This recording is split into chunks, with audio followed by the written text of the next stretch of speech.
একটা ভিডিও বানাচ্ছি।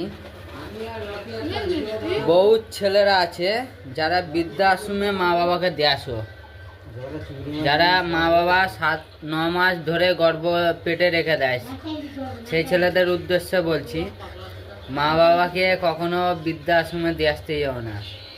কেন তোমার জন্যে, তোমার যখন মা বাবা যখন বয়স ছিল তখন ইয়ে ছিল, তোমাকে মানুষ করেছে, পড়াশোনা শিখিয়েছে, সব কিছু তৈরি করেছে, আর সেই মা বাবা ঘর ছেড়ে দিয়ে বৃদ্ধাশ্রমে যাচ্ছে।